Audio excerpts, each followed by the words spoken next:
E.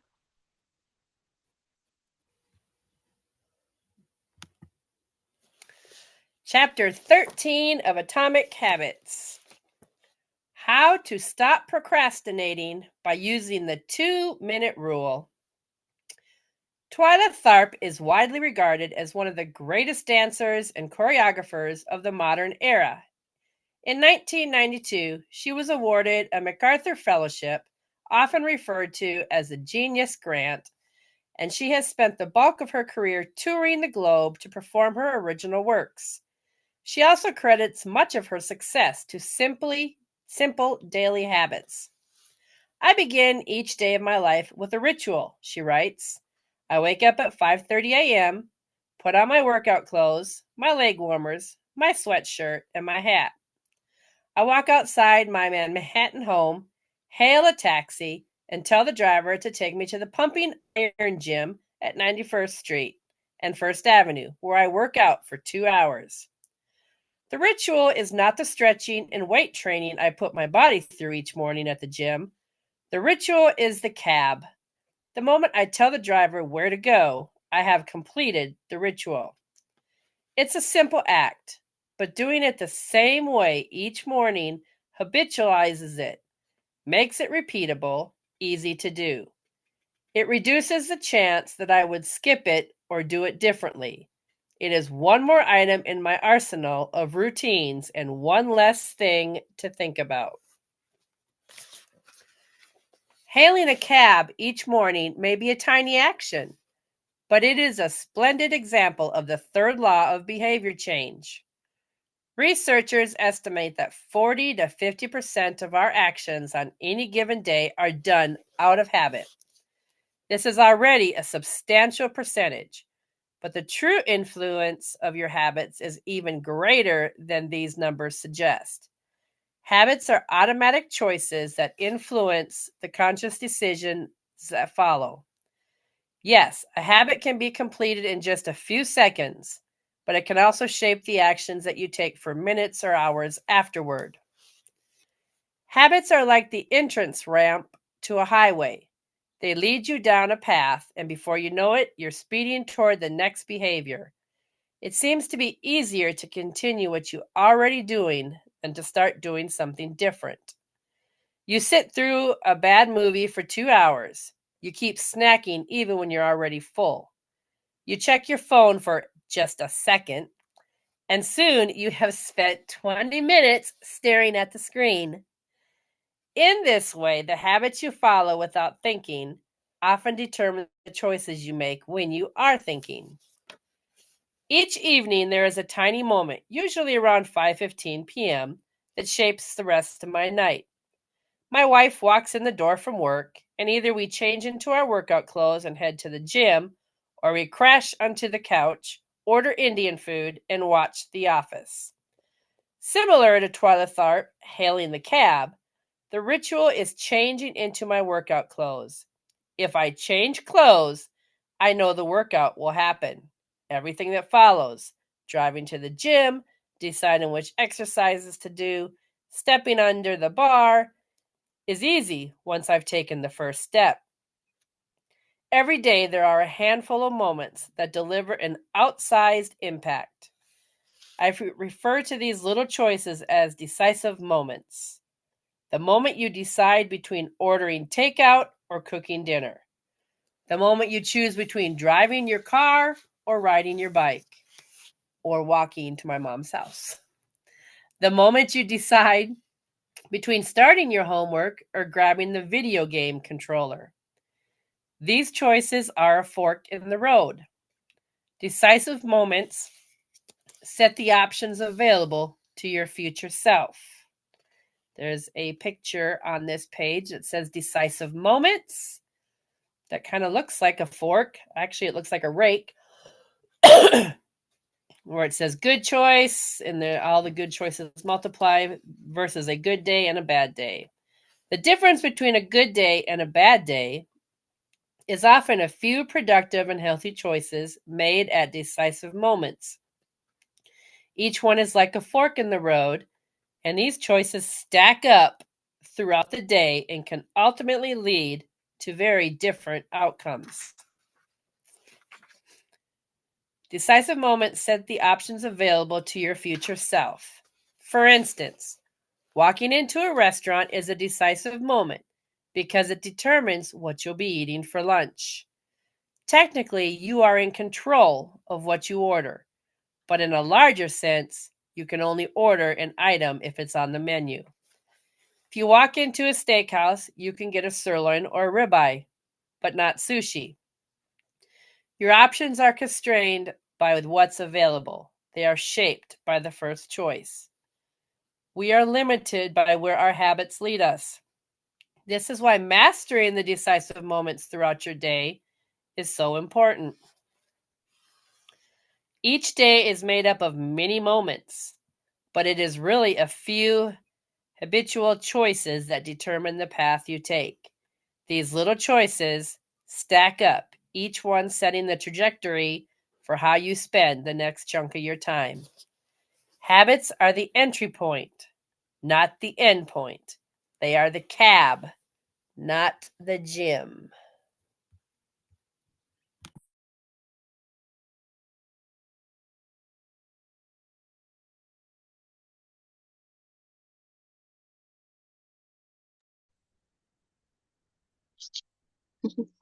Good. So the 2-minute rule. Even when you know you should start small, it's easy to start too big. When you dream about making a change, excitement inevitably takes over, and you end up trying to do too much too soon. The most effective way I know to counteract this tendency is to use the 2-minute rule, which states, when you start a new habit, it should take less than 2 minutes to do. You'll find that nearly any habit can be scaled down into a 2-minute version. Read before bed each night becomes read one page. Do 30 minutes of yoga becomes take out my yoga mat. Study for class becomes open my notes.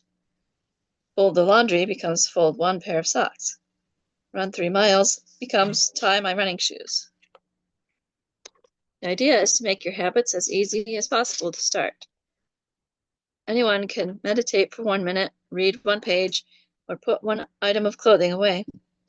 And as we have just discussed, this is a powerful strategy because once you've started doing the right thing, it is much easier to continue doing it. A new habit should not feel like a challenge. The actions that follow can be challenging, but the first 2 minutes should be easy. What you want is a gateway habit that naturally leads you down a more productive path. Oh dear. Just a minute.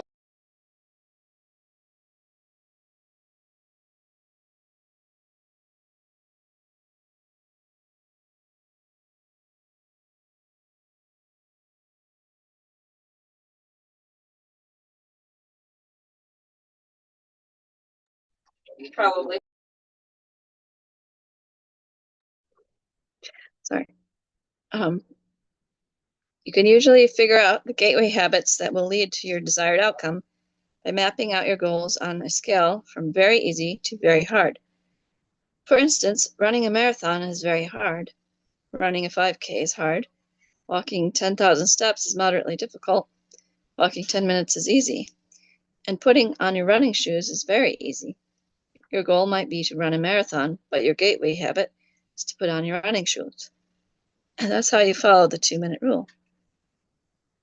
So it shows the scale of easy to hard things, like the running shoes. And then the second example is write one sentence, write one paragraph, write 1,000 words, write a 5,000 word article, or write a book. And open your notes, study for 10 minutes, study for 3 hours, get straight A's, earn a PhD. People often think it's weird to get hyped about reading one page or meditating for 1 minute or making one sales call. But the point is not to do one thing. The point is to master the habit of showing up. The truth is, a habit must be established before it can be improved. If you can't learn the basic skill of showing up, then you have little hope of mastering the finer details. Instead of trying to engineer a perfect habit from the start, do the easy thing on a more consistent basis. You have to standardize before you can optimize.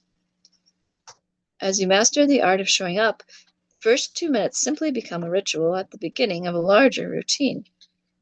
This is not merely a hack to make habits easier, but actually the ideal way to master a difficult skill. The more you ritualize the beginning of a process, the more likely it becomes that you can slip into the state of deep focus that is required to do great things. By doing the same warm-up before every workout, you make it easier to get into a state of peak performance. By following the same creative ritual, you make it easier to get into the hard work of creating. By developing a consistent power down habit, you make it easier to get to bed at a reasonable time each night. You may not be able to automate the whole process, but you can make the first action mindless. Make it easy to start, and the rest will follow.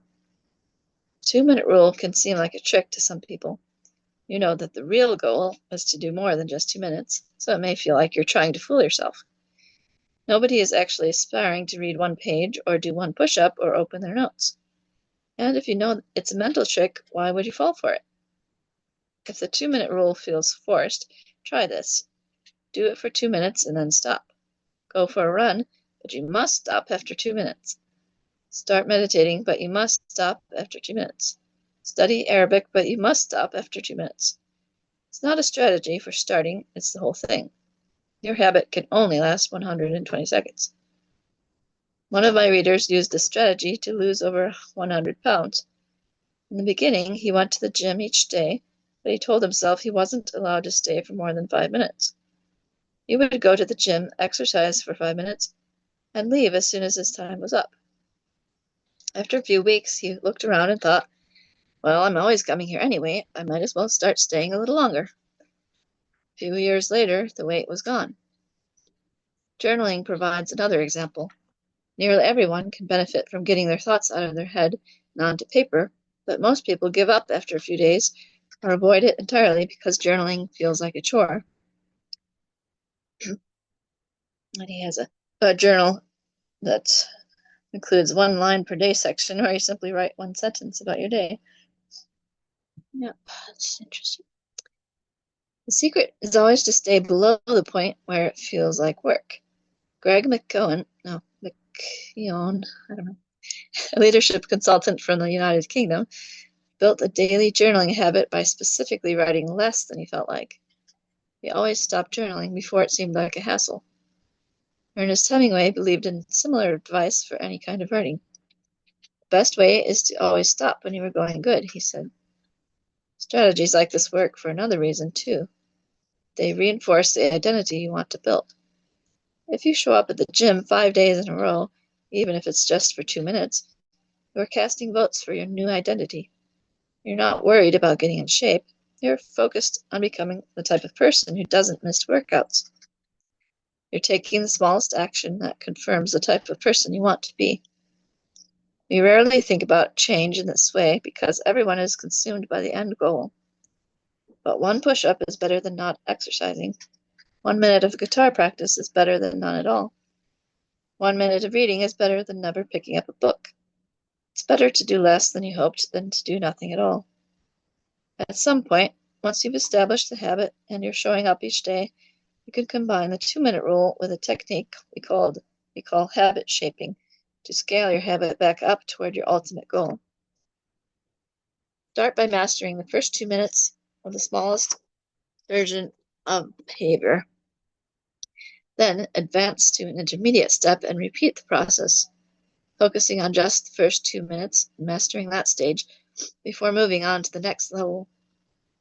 Eventually, you'll build up with the habit you had originally hoped to build while still keeping your focus where it should be, on the first 2 minutes of the behavior. Nearly any larger life goal can be transformed into a 2-minute behavior. I want to live a healthy and long life. I need to stay in shape. I need to exercise. I need to change into my workout clothes. I want to have a happy marriage. I need to be a good partner. I should do something each day to make my partner's life easier. I should meal plan for next week. Whenever you are struggling to stick with a habit, you can employ the 2-minute rule.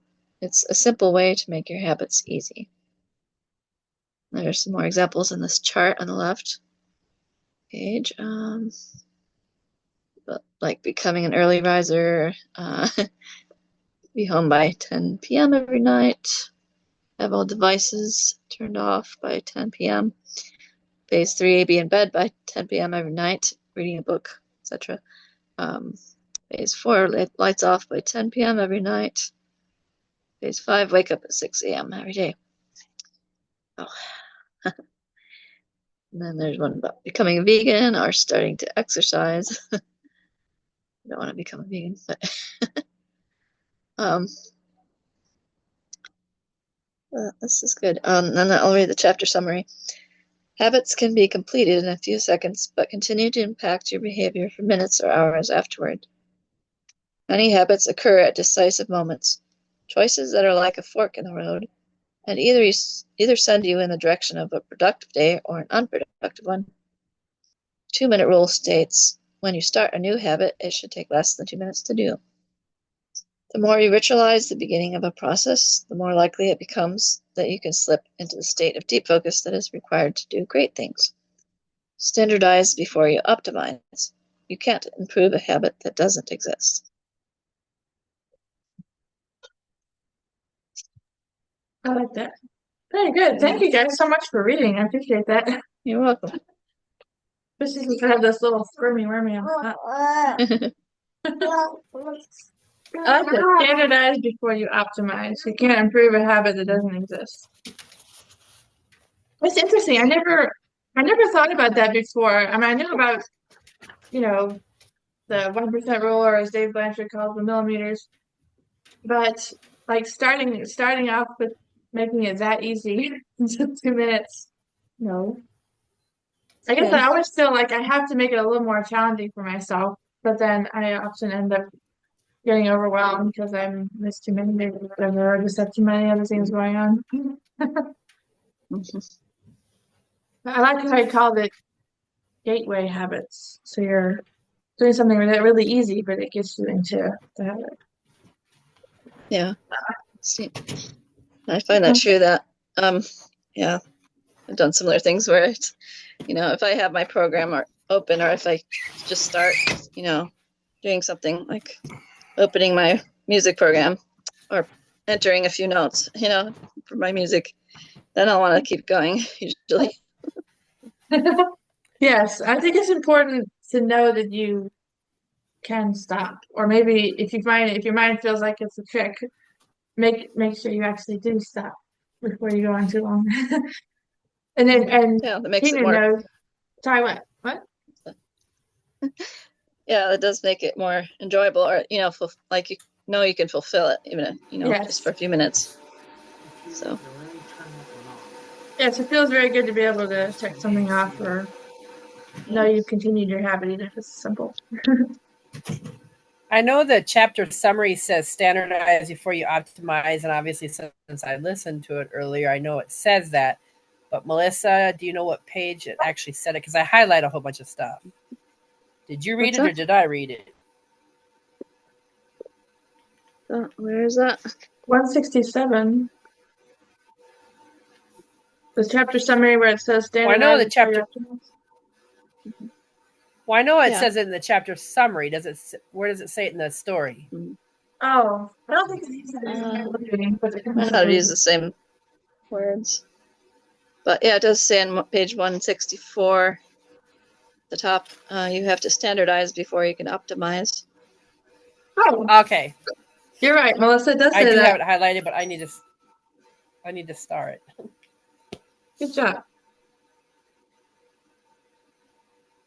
So, Tina knows, because we've been to Dave Blanchard's Have Finder stuff. He talks about the power sessions, and he even says, which I didn't understand at first, but it's interesting now that I hear it from Atomic Habits too. He said that to set power sessions for like 15 minutes or 30 minutes or whatever, set the timer, and when the timer goes off, make sure you stop as soon as you reasonably can. And at first I thought, well, like, if you really feel like keep going, why not? But then what Atomic Habits has said is, if you keep your word to yourself in a sense, and you stop while you're still going good, then you're not going to feel as overwhelmed the next time when you think about starting it. Right. It's like, Yes. well, I Like, know I oh, that's tell so myself, long, I'm like, Lord. what was it? Sorry. Go ahead. No, you go ahead. No, just, it'll seem more daunting, like you said, and because it will be like this big long chunk that you think you have to do Yeah, again. yes, that's true. What was I gonna say? Um, and then also when he talks about habit shaping, scaling up to your ultimate goal, um, Mhm. that reminds me of like how even this reset challenge that we're doing right now, they start off with 3,000 steps a day, and then it goes up to 4,000 steps a day, and then it goes up to 5, and then it goes up to 6, or you could even Yeah. step it up more slowly than that. And Yeah. it has to be 6,000 when I'm sitting in a car. I know, right?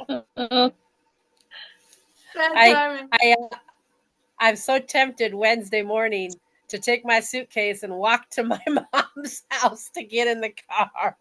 well, you should. Why not? It's a good idea. That's a good idea. You want? Isn't that a good idea?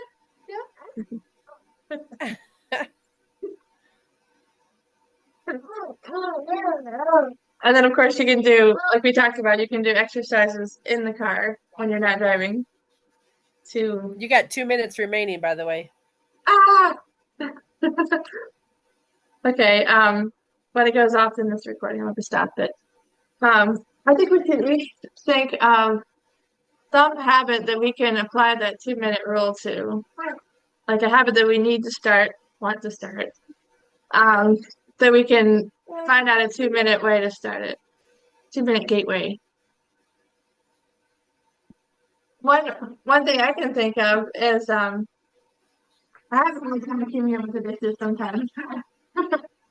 So maybe I can tell myself that like after every meal or something, after every time I dirty dishes, I will spend 2 minutes catching up on the dishes or something like that. Or at least once a day. I mean, I know I honestly need to at least, and this is a sad situation, but I've gotten so much into this atomic habits and the challenge and the healthy lifestyle that I'm missing out on spending time with the Lord. I have a hard time with all this stuff going on, so I need to put 2 minutes, if not more, spending time in God's Word. There you go. So that'll be yours. And we'll ask you about it next week. We'll all ask each other about it next week and say, how does he do on your 2-minute 2-minute gateway habit? All right, so let's a moment. Melissa, what's your 2-minute? Or you can think about it if you wanna. If you don't know offhand. You can think about it and send it in our message chat. Yeah, I'll do that. I also David really wants me to get better at keeping up with all the stuff in our house and stuff in the basement. So maybe Well, at you and I least can encourage each other for that. there you go. Maybe we could both have a 2-minute gateway habit of dealing with something in our house. Organizing, decluttering, cleaning. Alrighty, ladies. Well, it's been fun. Yes. Yeah. We can come